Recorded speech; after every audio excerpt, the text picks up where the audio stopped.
Welcome to news wise. मैं हूं आरिफा नूर। आज प्रोग्राम में सबसे पहले हम बात करेंगे जो इस वक्त ओवरऑल एक सियासी सूरत हाल है और साथ में जो मईशत के हवाले से भी इतलात आ रही हैं।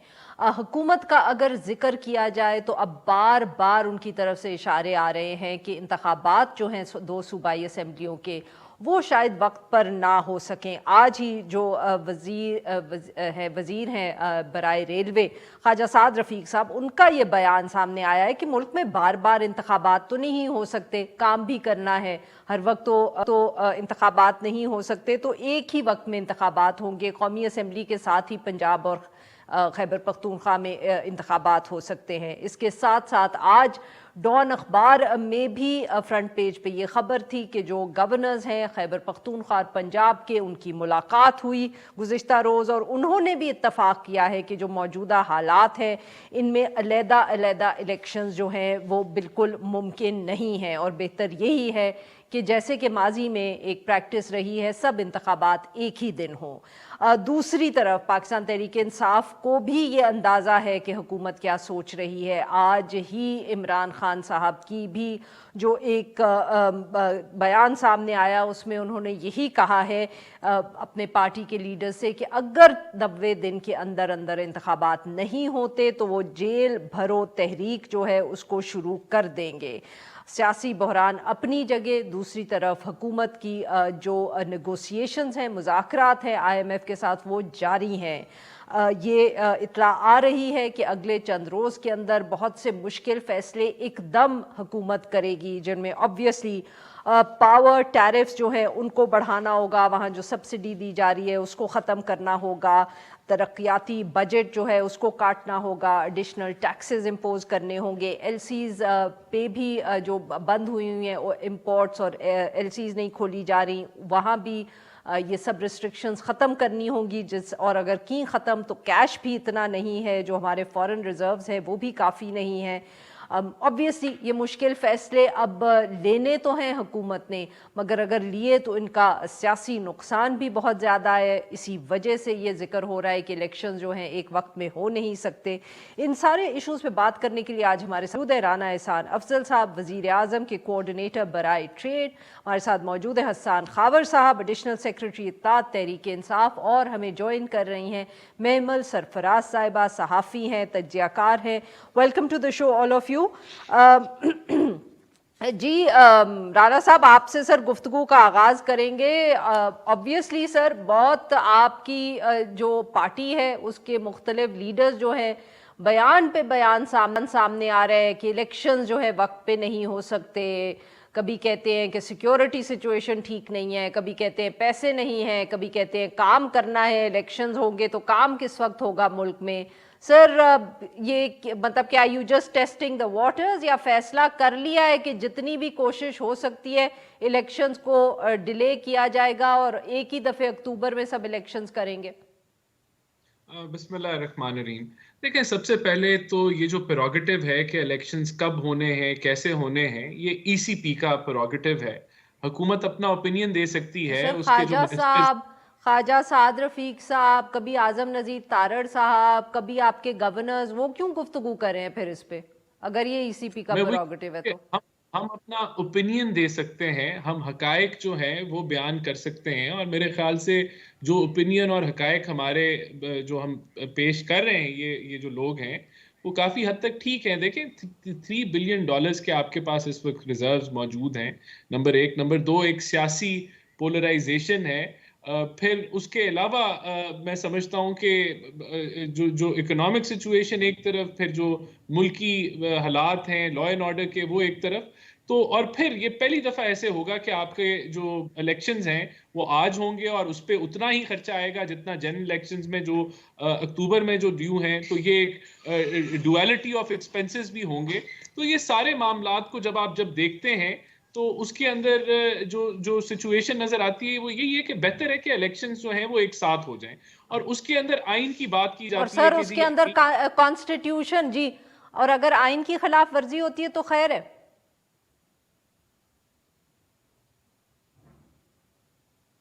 राना साहब जी, देखिए, आइन की खिलाफ वर्जी तो कोई भी कबूल नहीं करेगा। कोई भी सियासी जो जमहूरियत में बिलीव करता है, वो आइन की तो हम भी खिलाफ वर्जी नहीं चाहते, लेकिन इसमें आर्टिकल 254 है जो कि failure to comply with requirement as to time does not render an act invalid. Basically ये यही कह रहा है कि अगर एक टाइम फ्रेम के अंदर एक चीज होनी है आइन के मुताबिक, और वो अगर नहीं हो पाती उस टाइम फ्रेम के अंदर, तो और बाद में हो जाती है, वजूहात होनी चाहिए, obviously there should be logical and acceptable grounds for that, लेकिन अगर वो हो जाता है तो वो एक्ट इन वैलिड या इनफेक्टिव नहीं होता। तो अगर कोई ऐसी डिले हुई तो वो आइन के मुताबिक ही होनी चाहिए, आइन के खिलाफ नहीं होनी चाहिए। और देखिए कोर्ट में भी ये लोग चले गए हैं, तो फैसला कोर्ट से अगर आता है या ईसीपी अगर कोई उस पर डिसीजन करती है तो वो अपने ओन पे करेगी, हम तो अपना मौकफ दे सकते हैं, ओपिनियन दे सकते हैं, ग्राउंड रियलिटीज बिल्कुल सही सर, बिल्कुल ठीक। जी हसन साहब, आपने गुफ्तगू सुनी राना साहब की, तो सर आप लोगों की तो फिर स्ट्रैटेजी तो जो थी ना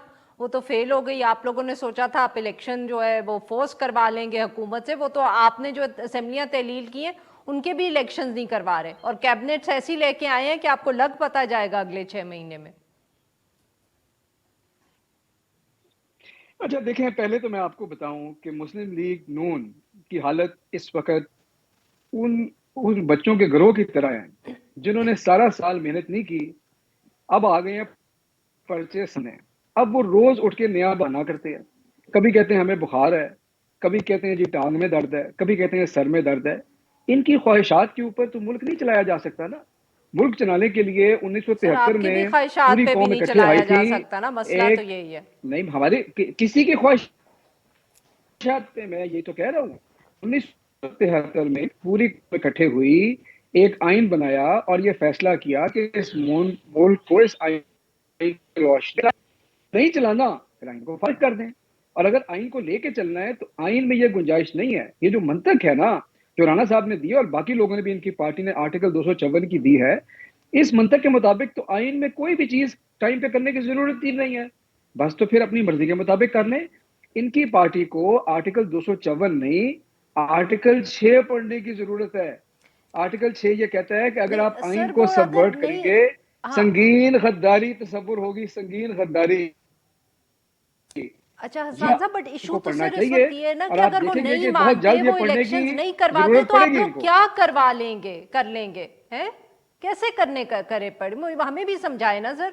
उतना ही दबाव बर्दाश्त करे ना, कोई ईसीपी से लग रहा है कि उनको कोई फर्क पड़ा है, तो आप कैसे पुश करेंगे? ये जेल भरो तहरीक से करेंगे आप लोग इनके ऊपर दबाव? हाँ जी आरिफा, बहुत अच्छा सवाल किया आपने। देखें बात ये है, जमहूरियत जो है ना, और जो हमारा जो वेस्ट मिनिस्टर मॉडल है, इसके अंदर लोगों की ओपिनियन एक्सप्रेस होने का एक तरीका है। अब क्या हो रहा है, मुल्क के जो हालात हैं वो अभी बात करने की जरूरत नहीं, आपको भी पता है, हमें भी पता है, हर एक के घर बेल आ रही है। जो हो रहा है इस कौम के साथ वो भी पता है। लोगों में गम और गुस्सा बढ़ रहा है, लोगों को आप लीडरों को पकड़ पकड़ के आप दहशतगर्दों की तरह ट्रीट कर रहे हैं।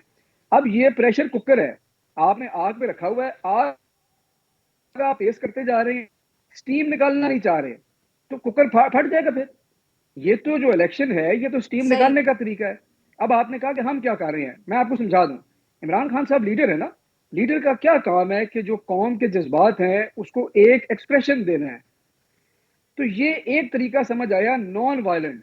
ये नहीं कहा कि जलाओ करें, ये नहीं कहा घेराव करें, एक non violent form of protest है कि आपने जेलें भरनी है, हम सब पे करने हैं, फिर जेल खुद ही चले जाते हैं, बंद कर दें हमें फिर। और आप देखें कि इतने लोग बंद होंगे, फिर पूरे मुल्क, आप मुल्क को जेल को मुल्क डिक्लेयर कर दें, ज्यादा बेहतर रहेगा। बिल्कुल। अच्छा Hasan sahab, hold on to that thought, we'll just come back to it. मेमल साहिबा को जरा गुफ्तगू में शामिल करें। मेमल साहिबा, आपने दोनों जो पार्टिसिपेंट्स हैं, हमारे पार्टी लीडर्स हैं, उनकी गुफ्तगू सुनी।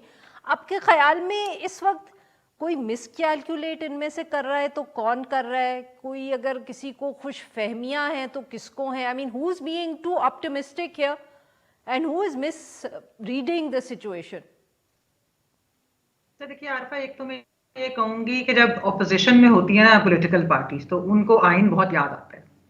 लेकिन जब वो हुकूमत में होती हैं तो वो आइन की सबवर्जन हो, वो बेशक जिस तरीके से आर्टिकल 5 लगाकर और सारी आधी पार्लियामेंट को गद्दार डिक्लेयर करके, और जो हुआ था हमें याद है पिछले साल, वो भी चीज़ है। इस वक्त भी अगर ये इस तरीके से सोच रही है ये वाली हुकूमत की ये इलेक्शंस डिले कर देंगे किसी भी चीज के तहत, कोई आर्टिकल 254 कहता है, कोई आर्टिकल 232 कहता है, वो जो इमरजेंसी की प्रोक्लेमेशन है, कोई और चीजें कह रहे हैं कि जी साल बढ़ा दे टेन्योर, तो बाकी चीजें।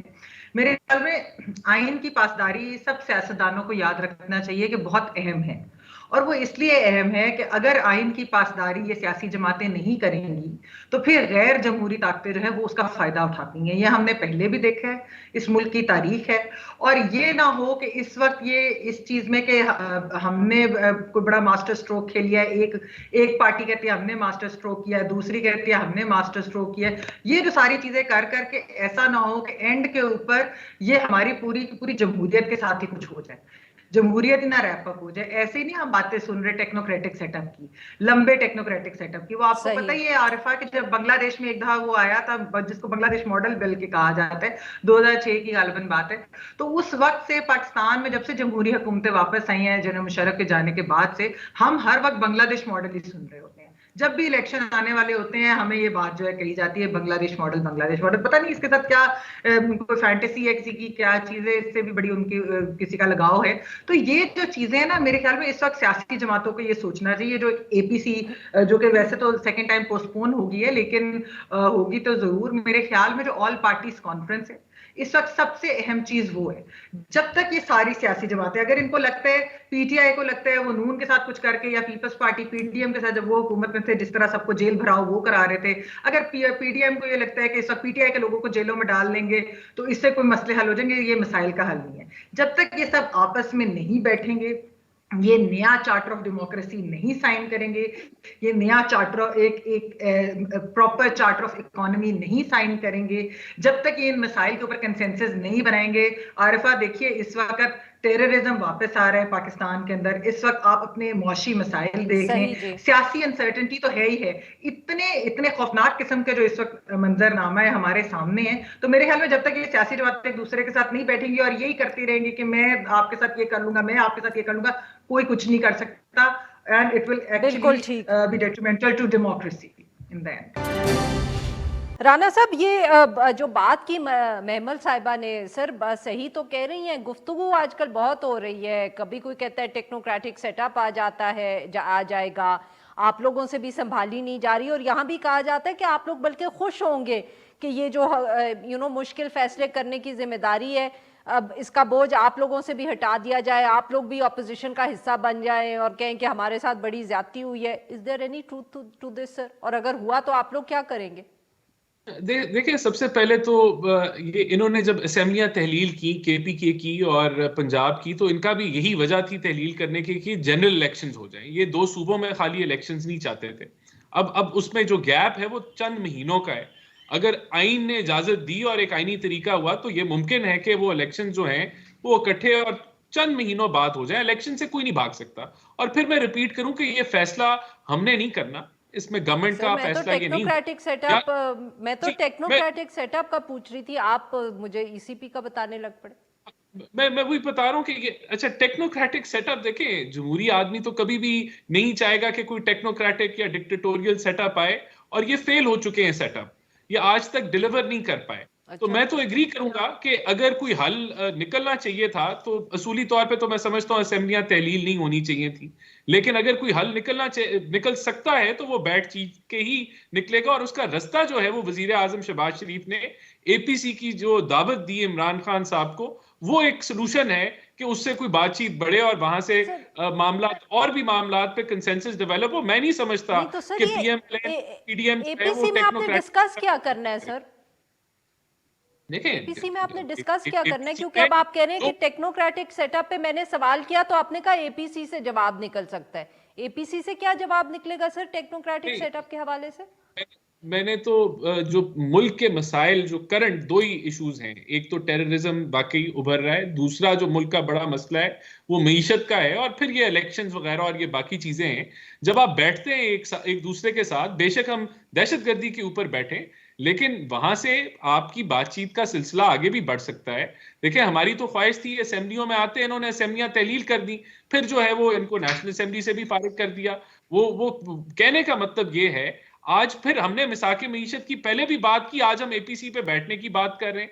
तो कहां से रुकावट, कहां से आ रही है? क्या रुकावट है कि पहले जब ये हुकूमत में थे तब अपोजिशन इनके साथ नहीं बैठ सकती थी, और आज जब हम हुकूमत में हैं तो हम इनके साथ नहीं बैठ सकते? किधर है रुकावट? रुकावट इमरान खान है। अच्छा, नहीं, Rana sahab, very quickly before I go to Hasan sahab, sir आप कभी वो मरियम नवाज साहिबा जो गुफ्तगू आजकल कर रही हैं, वो तो कहती हैं कि इमरान खान साहब को, पीटीआई को निकाल बाहर करना है सियासत से, आप कह रहे हैं वो साथ नहीं बैठते। पार्टी की पॉलिसी क्या है सर? देखिए, वजीर आजम साहब जो गवर्नमेंट है वो वजीर आजम साहब चला रहे हैं, और उन्होंने एपीसी में इनको दावत दी।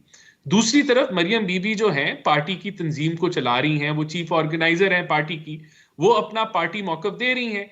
तो वहां बिल्कुल वो पॉलिटिक्स कर रही हैं, और हुकूमत जो है अपनी रिस्पॉन्सिबिलिटी के तहत इनको दावत दे रही है।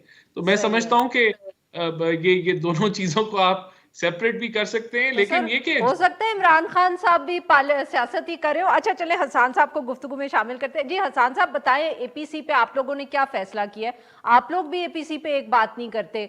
फवाद चौधरी साहब कहते हैं इनविटेशन ही नहीं आई, असद कैसर साहब कहते हैं रिटर्न इनविटेशन नहीं आई। सर मसला क्या है? इनविटेशन आपको कैसे चाहिए? व्हाट्सएप पे कार्ड भेज दें तो ठीक है, या फोन कॉल भी काफी नहीं है? वो मतलब कि टीसीएस के थ्रू आप लोगों को इनविटेशन आनी चाहिए, प्रिंटेड कार्ड? आरिफा, आपने जब किसी को दावत देनी होती है, चाय पे बुलाना होता है, तो आप अपने प्रोग्राम में कह देती हैं कि आज शाम हसान खाबर को मैंने चाय पे बुला लिया है, या आप फोन करके हसान साहब, व्हाट्सएप मैसेज भेज देती हूँ तो लोग यकीन कर ही लेते हैं ना। तो वही तो मैं कह रही हूँ कि आपको व्हाट्सएप पे कार्ड चाहिए या टीसीएस के थ्रू चाहिए? मैं बताता हूँ, कोई डायरेक्ट इनविटेशन नहीं आई, मीडिया के बयानात हैं। पहली बात। दूसरी बात है कि एक तरफ चाह रहे हैं कि एपीसी के ऊपर हमें बुलाएं, दूसरी तरफ ये चाहते हैं कि हमारे लीडरों को हथकड़ियां लगा के 48-48 घंटे बिठाएं, उनके हाथों से खून निकलें, उनके सर पे काले कपड़े डालें, उनको दहशत गर्दों की तरह पेश करें। क्या आपको लगता है कि ये मुशावरत और मुज़ाकरात वाला माहौल है? क्या ये हुकूमत संजीदा है? आप बता दें अगर आपको लगता है। अगर आप, मैं आपको सिर्फ ये बता रहा हूँ कि आप अगर अपने प्रोग्राम में कह दें, मेरी अर्ज सुन लें, आप प्रोग्राम में ये कह दें कि जी मैं हसान साहब को बुलाना चाहती हूँ, मुझसे राब्ता ना करें, मेरे घर वालों पे आप पर्चे करवा दें, तो फिर आप मुझे कहें कि देखें हसान साहब तो बात करने को तैयार नहीं है। तो ये तो दो इंडिविजुअल्स बात नहीं कर सकते। आप पाकिस्तान के मसाइल हल कराने की बात कर रही हैं, बड़ी सियासी जमातों की बात कर रही हैं, ये क्या बात है? हाँ, नहीं, मे आई मेक हसान साहब, आपको याद है वो जब आप लोगों ने आर्मी चीफ की एक्सटेंशन के लिए कानून पास करना था, उस वक्त अब्बासी साहब जेल में थे सर, फिर भी बेचारे आ गए, पीएमएलएन वाले सारे, उन्होंने सपोर्ट किया था आपके कानून को, और उसको दे helped you pass it. 2/3 majority चाहिए थी कॉन्स्टिट्यूशनल अमेंडमेंट पे, उन्होंने भी तो बड़ा दिल किया था ना सर आपके साथ। अब आप उसको रिग्रेट कर रहे हैं, वो भी रिग्रेट कर रहे हैं, पर उस वक्त तो उन्होंने बड़ा दिल किया था और आपको सपोर्ट किया था उस पर। हमारे कहने पे तो नहीं आप आए भी थे, पर्चे करवा रहे थे सर। किसके कहने पे आए थे? नहीं, लेकिन वो हमारे तो कहने सर पे तो नहीं आपको आए। पता था वो नहीं, तो आपने, किसने उनको आपने? कहा कि उन्होंने आप जो लेजिस्लेशन पास कर रहे थे वो आ गए उसको सपोर्ट करने? किसके कहने पे आए? आपको नहीं तब पता था? आपने उनकी एक्सेप्ट भी कर ली? पूछे ना, हमने तो नहीं उनको बुलाया। मैं तो आपको बता रहा हूँ पार्टी के बिहाफ पे हमने नहीं उनको बुलाया। अब उनसे पूछे ना किसके कहने पे आए, इन प्रिंसिपल बिलीव करते होंगे आ गए होंगे, हमने नहीं उनको बुलाया। अच्छा, ठीक है। ये तो उनसे सवाल साहब, आप सुन रही हैं इनकी गुफ्तगू? ये सुने। नहीं, मैं फिर हसान को ये याद करा दूं कि जब उनके पीडीएम के जो लीडरशिप थी वो मोस्टली जेलों में थी, इवन देन शहबाज शरीफ साहब जो उस वक्त लीडर ऑफ ऑपोजिशन थे, वो तब भी कहते थे कि मिसाके मईशत कर लें, आए इसके ऊपर बात करें। ऐसा नहीं हुआ कि उन्होंने आप लोगों से बात करने से इनकार किया। कोविड था, कोविड के टाइम भी उन्होंने कहा कि हम आपके साथ बैठते हैं, हम आपके साथ बात करते हैं, लेकिन खान साहब जो है वो तकरीर करके चले गए। अच्छा, उसके बाद पुलवामा हुआ, आपको याद है पुलवामा के अंदर भी बिलावल भुट्टो, शहबाज शरीफ साहब, वो सारी जो ऑपोजिशन की उस वक्त की जमातें थी, उन्होंने कहा कि हम आपके साथ खड़े हैं, हुकूमत के साथ, स्टेट ऑफ पाकिस्तान के साथ खड़े हैं। तो ऐसा नहीं होता कि उस वक्त जो है लोग जेलों में नहीं थे और उन्होंने फिर भी बात करने से इनकार किया। यहाँ पर क्या होता है कि वो कहते हैं खान साहब के वो जो है तालिबान से बात करने को तैयार है, वो इंसर्जेंट से बात करने को तैयार है, लेकिन एनआरओ नहीं दूंगा और इन लोगों के साथ नहीं बैठना। देखिए, ऐसे सियासत नहीं होती कि जो आप लोग अगर आपस में बैठेंगे नहीं, यानी दुनिया के हर बंदे से बात हो सकती है लेकिन जो है मेरे पॉलिटिकल राइवल से नहीं मैं बात कर सकता, ऐसे सियासत नहीं होती। क्योंकि अगर इस तरीके से कर लिया तो हमें भूलना नहीं चाहिए कि 90s की सियासत के अंदर मोहतरमा बेनजीर भुट्टो शहीद और मियां नवाज शरीफ जो थे वो बिल्कुल इसी तरह की उनकी राइवलरी थी। उस वक्त भी सियासी मुकदमे बनते थे, उस वक्त भी इसी तरह हुकूमतें जाती थी, लेकिन क्या था कि उन्होंने एंड पर उन्होंने रियलाइज किया कि इसका फायदा कोई और उठाता है और इस वजह से मिसाक जमहूरियत किया गया। तो मेरे ख्याल में बहुत इंपॉर्टेंट है। हाँ, मगर तब तक मार्शल लॉ लग चुका था, मेमल साहिबा, मार्शल लॉ लग चुका था। ये मार्शल लॉ लगा तो उसके बाद उन्होंने सबक सीखा। हसन साहब, हाँ, नहीं Hasan sahab, very quickly before I go to Rana sahab, आपको एहसास है? मैं सिर्फ ये कहना चाहती हूँ कि देखिए सियासत जो है पर्सनल दुश्मनी नहीं है, यानी कि ये नहीं है कि राना साहब और हसन की कोई पर्सनल दुश्मनी तो इन्होंने एक दूसरे के गले पकड़ लेना है। सियासत है, पॉलिटिकल राइवलरी है, आपकी पर्सनल दुश्मनियां नहीं है। प्लीज इसको इस तरह मत ट्रीट करें कि ये कोई जिंदगी मौत का काम है। नहीं, मैंने तो हसन साहब, आपको कहीं ये खदशा या डर तो नहीं होता कि आप लोग इतने इनफ्लेक्सिबल होंगे कि मार्शल लॉ लग जाए? देखिए, बात ये है, मैं आपको पहले तो मैं ये कहूँ कि महमल की बातें सुन के तो मुझे एहसास हुआ कि इनको कितने पसंद है मुस्लिम लीग नून के लीडर, जो उनकी पर्सनल चॉइस है, कोई हर्ज नहीं। जब आइन का सवाल किया तो उन्होंने क्या कहा कि अपनी दफा इनको आइन याद आता है। आइन तो ब्लैक एंड व्हाइट है महमल, आइन तो ब्लैक एंड व्हाइट है, आर्गुमेंट्स को हम ट्विस्ट नहीं कर सकते। आइन, अच्छा, दूसरी बात का भी जवाब ले लें, जो आरिफा ने बात तो करने दें, उसके बाद आप सुन लें, बात जवाब तो देने, और ये लगाते इल्जाम फिर आपसे सुनता हूँ ना। अच्छा, दूसरी बात ये है, जो महमल ने पिछले सेगमेंट में पहली दफा जो बात की है, मैं उससे एग्री करता हूँ। पीडीएम की हुकूमत जो है ना इस वक्त उस शख्स की तरह है जो जिस शाख पे बैठा है ना उसी को काट रहा है। ये जो इधर बैठे हैं आइन के सर पे ही बैठे हैं ना, और आइन को ही काट रही है, तो सबसे पहले कौन गिरेगा? ये खुद गिरेंगे। ये एहसास होगा इनको वक्त के साथ। महमूद जो बात करिए बिल्कुल ठीक है, लेकिन ये काटी जा रही है। ये इस वक्त इतना इनको हाइट अच्छी लग रही है दरख्त पे बैठना कि ये कह रहे हैं हम काटी जाएंगे। सबसे पहले ये गिरेंगे और जमहूरियत को नुकसान होगा, मुल्क को नुकसान होगा, आइन को नुकसान होगा, जिस तरफ ये चल रहे हैं। बहरहाल ये खुद महमल के मुताबिक इनको सियासत ज्यादा अच्छी आती है, तो ठीक है, सियासत पर कर रहे होंगे। बिल्कुल सही जी। थोड़ा सा ब्रेक, और जब कब का है?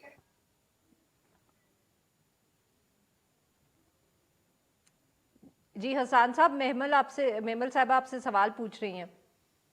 जी मैंने कब का उनको सियासत ज्यादा अच्छी आती है? महमल, सॉरी आपकी आवाज नहीं आ रही, थोड़ा सा दोबारा पूछिएगा।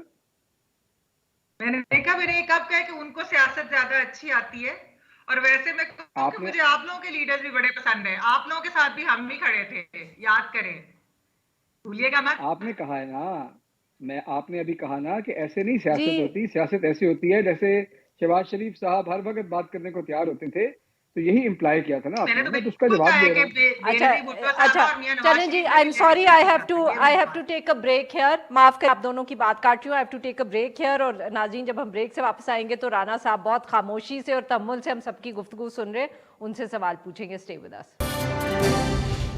वेलकम बैक नाज़रीन, हम गुफ्तगू करें राना एहसान अफजल साहब से, हसन खावर साहब से और मेमल सरफराज साहिबा से। जी राना साहब, ये जो है हसन साहब ने थोड़ी देर पहले बात की सर, बहुत अहम है कि जो IMF की मुश्किल फ़ैसले हैं, ऑब्वियसली अब वो पहले भी जब आप लोगों ने अप्रैल के बाद वो मुश्किल फ़ैसले किए, हमें रिज़ल्ट नज़र आया जो बाई इलेक्शंस हुए उनके अंदर कि आप लोगों के वोटर्स गालिबन आपसे नाराज़ हैं। तो सर इस वक्त अगर आप इलेक्शन भी नहीं करेंगे, अब बिजली के बिल बढ़ेंगे, गैस के बढ़ेंगे, कीमतें बढ़ेंगी, इन अ वे हसन साहब सर गलत बात तो नहीं कर रहे कि ये अब एक प्रेशर कुकर वाली सिचुएशन है, इसको कहीं तो इस टीम को रिलीज करना है आप लोगों ने।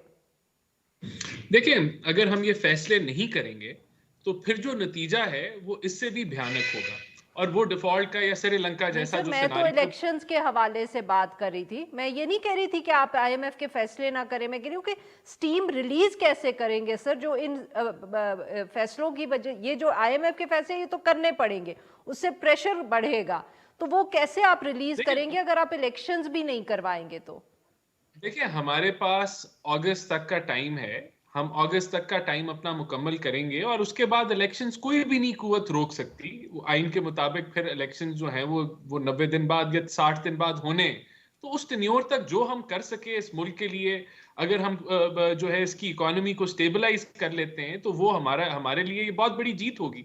बाकी जो बयानिया है वो हम दे रहे हैं अवाम को कि ये हमारा गन नहीं है, ये हमने नहीं क्रिएट किया, ये हमारा मुआहदा नहीं है, ये मुआहदा इमरान खान का है, हम उसको सिर्फ मुकम्मल कर रहे हैं, और अगर ना मुकम्मल करें तो मुल्क इससे सर वो बदतर कोई हो जाता है। 5 के टोले का भी जिक्र हो रहा है, देखिए वो तो बिल्कुल हो रहा कोई है यहाँ, 5 का इसमें अब तो टोला भी बहुत है, सारी कौन तो कौन है बहुत सर चीजें, उसमें? देखिए वो तो मरियम बीबी अब बताएंगी, लेकिन उसके अंदर जो चंद लोग जिनको सब जानते हैं, वो उनका जो किरदार है वो सबके सामने है। उनका किरदार 2018 में भी था जो उन इलेक्शंस में हुआ, और उससे पहले सही, जो एक कैंपेन चली हमारी लीडरशिप को डिस्क्रेडिट और उनको सियासत से बाहर निकालने की, और फिर उसके बाद भी चलती रही। ठीक है, इसमें तो बिल्कुल ठीक। कहने का मतलब ये है कि ये हकायक है। अब ये 11 साल से इस पार्टी को कोशिश की गई कि इक्तदार में लाया जाए, और फिर किस तरीके से ये पार्टी फ्लॉप हुई, ये हकायक अवाम के सामने डिटेल में मरियम नवाज साहिबा रखेंगी। और मैं समझता हूँ, देखें, पाकिस्तान की अवाम समझती है कि अगर कोई ऑल्टरनेटिव है पीटीआई के पास, तो वो पता है क्या ऑल्टरनेटिव है। कोई हमारा इकदाम अगर हमने गलत लिया है, तो वो पता है कि कौन सा इकदाम गलत लिया, और कौन सा इनके पास हरबा सर है कि ये तारीखीर पेट्रोल तो कर दी आप 100 रुपए। लोगों ने, देखें उसकी दो वजूहात थी। माफ करिएगा सर, फ्लड्स ताखीर तो आप लोगों ने की आईएमएफ को। आप हमें पहले उनको भी डार साहब जिस किस्म की गुफ्तगू करते रहे, आंखों में आंखें डालेंगे, इतनी ताखीर कर दी है कि अब हमारे रिजर्व जो है वो हमारे रिजर्व्स इतने भी नहीं है, उससे ज्यादा तो अमाउंट हम जो एलसीज फंसी हुई हैं उसके ड्यू हैं। देखें इज दिस बिल्कुल not something you need to take responsibility for? देखें वी आर रिस्पॉन्सिबल। ये जो भी अभी हो रहा है हम उसके रिस्पॉन्सिबल हैं, लेकिन हमने जो ये जिस ताखीर की आप बात कर रही हैं उसकी वजह 30 अरब डॉलर के जो नुकसानात फ्लड्स में हुए, हमने निगोशिएट करने की कोशिश की आईएमएफ के साथ, हमें फ्रेंडली ममालिक की भी उम्मीद थी, वो चीजें मटीरियलाइज नहीं हुई, लेकिन वो कोशिश करना हमारा फर्ज था, हमने की।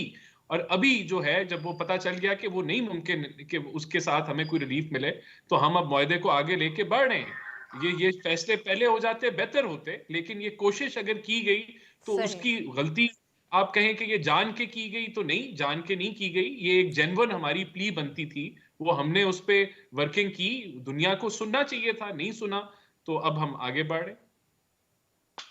बिल्कुल ठीक। हसान साहब, सर अब जरा आप बताएं कि ये जो आप लोगों ने नई एक कहानी डाली है, और मैं इसको क्या कह सकती हूँ, जेल भरो तहरीक, सर तो ये अब आप मतलब कि प्लान क्या है, किस तरह आप जेल भरेंगे? जरा कोई, आज सुना है बड़ी मीटिंग हुई है, इस पे ब्रेनस्टॉर्मिंग हुई है, तो सर कुछ हमारे साथ भी सीक्रेट शेयर करें कि ये कैसे करना है आप लोगों ने? नहीं, सीक्रेट तो उस पर क्या होना है, ये आपके सामने आ जाएगा। लोग काफी तादाद में सामने आ रहे हैं, हम इसको, मैंने आपको पहले वजह बताई। देखें, बात यह है कि जब हमें लगेगा कि आइन से लोग तजावुज़ कर रहे हैं, आइन को सबवर्ट कर रहे हैं, तो हम एहतजाज करेंगे ना। एहतजाज के इस मुल्क में और दुनिया में बड़े तरीके हैं। बाज़ लोग स्ट्राइक्स करने के चाहते हैं, बाज़ कहते हैं जी घेराव जुलाव करें, ये करें। हमने तो सोचा है कि एक नॉन वायलेंट तरीका है, और स्पेशली जब इस हुकूमत का शौक है तो लोगों पे चुन चुन के पर्चे करने हैं, तो क्यों ना एक दफ़ा पूरी कौम और जो जो समझते हैं कि ये सर हुकूमत गलत है, नॉन अपने आप को वायलेंट पेश भी कर दें, होगा, बट सर जेलें भर कोई, दें। नहीं नहीं सर, मैं लेकिन एक बात सर पेश मैं नहीं एक बात करते। आपको, सर हसान साहब जरा मेरी भी मेरी बात सुन लेना, अल्लाह का नाम है। थोड़ा जा बताएं मैंने भी पूछण दो, तुसी की कर रहे हो हसान साहब? जेल भरो तहरीक बताएं। के लिए ना सिर्फ जाके पेश नहीं करना होता, कानून तोड़ना पड़ता है। जो गांधी साहब ने किया, अगर मैं एग्जांपल दे सकूं, तो वो जो बैन लगाया था फॉर एग्जांपल सॉल्ट के ऊपर, तो उन्होंने लोगों को कहा चलो समुंदर की तरफ चलो, वहां पानी को उबालो और उसका नमक जो है इस्तेमाल करो, जिसकी इजाजत नहीं थी। कानून तोड़ेंगे तो आपको लोग अरेस्ट करेंगे ना। आप जाके मतलब कि आप क्या समझ रहे हैं, आपको सार थाने के सामने खड़े हो जाएंगे, आप कहेंगे मुझे पकड़ो, तो वो पकड़ लेंगे आपको? ऐसे तो नहीं होता ना सर। नहीं, तो डिटेल्स तो वर्कआउट करेंगे। आप बता दें, आप क्या सजेस्ट कर रही है कि कानून ना नहीं तोड़ें या कोई नहीं कानून सर, मैं तो तोड़ दें, आपको क्या बता करें? रही हूँ कि हम, देखें, मैं मैं तो कैंपेन आपको की, बता रही हूँ कि हम मेरी, सहाफियों को मैं जेल भरो आपको, तहरीक के बारे में क्या बताया गया है कि कानून तोड़ना पड़ता है उसके लिए, सिर्फ जी जी, मैं जाके आपको थाने ये के बता रहा सामने हूँ। खड़ा नहीं होते। हाँ, नहीं तो हमने तो नहीं कहा हम खड़े हो जाएंगे, ये तो आपके लिए इख्तियार किया ना कि शायद थाने के सामने जाके खड़े हो जाएंगे। इस कैंपेन, ये जो हमारी मूवमेंट है, इसकी तफसीलात वक्त आने पे आपसे लोगों के सामने रखेंगे तो लोग आएंगे ना, खुद से तो नहीं आएंगे। लेकिन मैं आपको ये बता रहा हूँ, देखें, मैंने आपसे ये कहा है कि ये एक लीडर का काम होता है, जब प्रेशर बन रहा हो तो लोगों को वे आउट देना है, वो कैसे प्रोटेस्ट करेंगे। दूसरी बात ये है, ये राणा साहब की बात ठीक है, मुश्किल फैसले, देखिए मुश्किल फैसले इस वक्त कोई भी हुकूमत हो, इनकी तो सर हुकूमत मान पहले लो, उसको आप मुश्किल लोग फैसले जाएंगे लेने या पड़ेंगे। वर्कर्स को आगे मुझे करेंगे? आर्गुमेंट मुझे आर्गुमेंट तो कंप्लीट करने देना। मैं ये कह रहा हूँ मुश्किल फैसले अच्छा फर्क जी हो सर, सकते हाँ हैं, जी। कोई भी गवर्नमेंट लेती है, कोई भी गवर्नमेंट लेती है, लेकिन बात यह है कि एक जमहूरियत में तरीका है ना।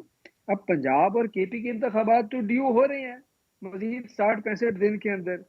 अगस्त तक इन्होंने अपनी वफाकी हुकूमत रखनी है, शौक से रखें, आइन में इजाजत है, अक्टूबर नवंबर में जब इलेक्शन करवाने हैं करवा लें। लेकिन अगर आइन से तजावज करेंगे तो मैं आपको ये बता रहा हूं कि लोगों का गम गुस्सा बाहर आएगा, उसको कोई जगह देनी पड़ेगी।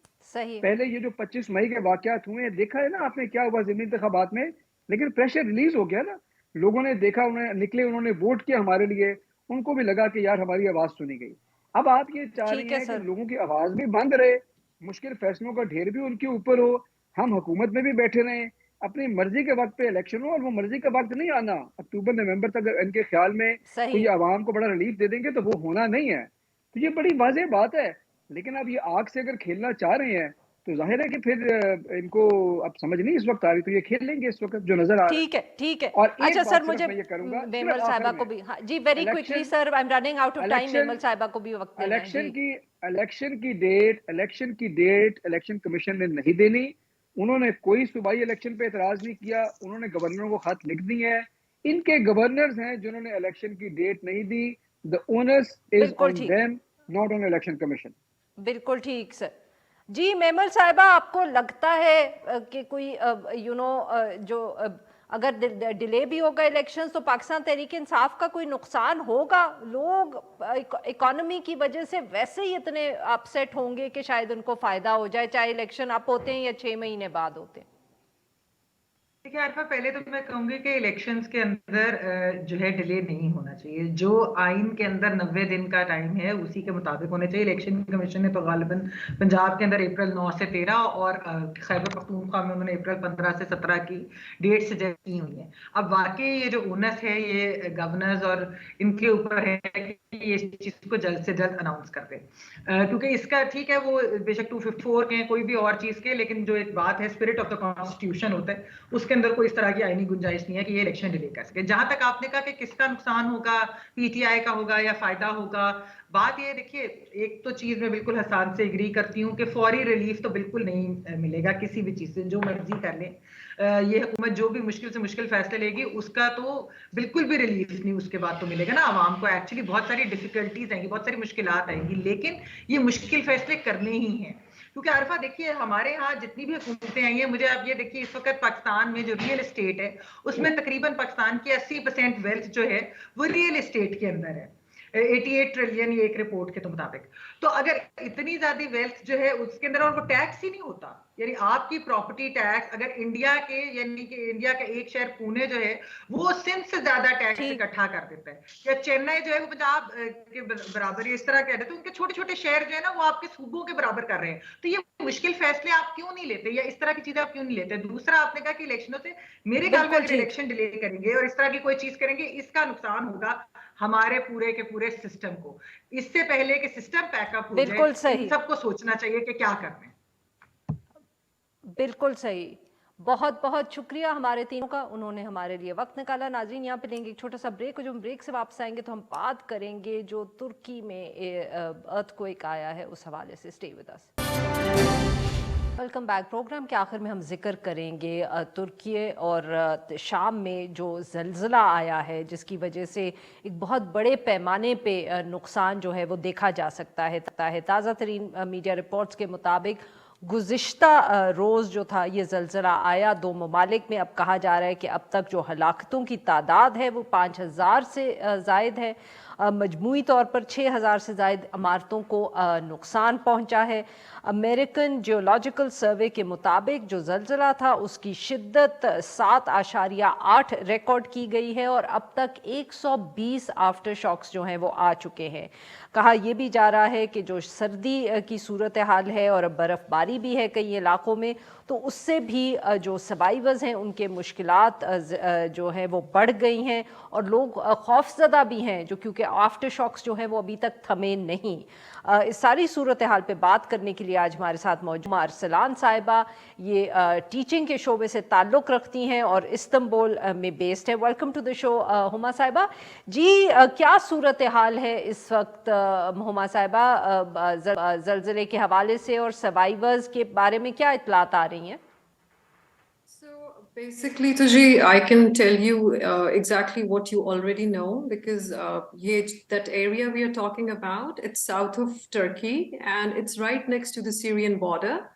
And the winters are very difficult there. Or at the moment, जिस वक्त आपका ज़लज़ला आ रहा था, even at that time, बर्फबारी हो रही थी. So the rescue operations, they have been slow because of that.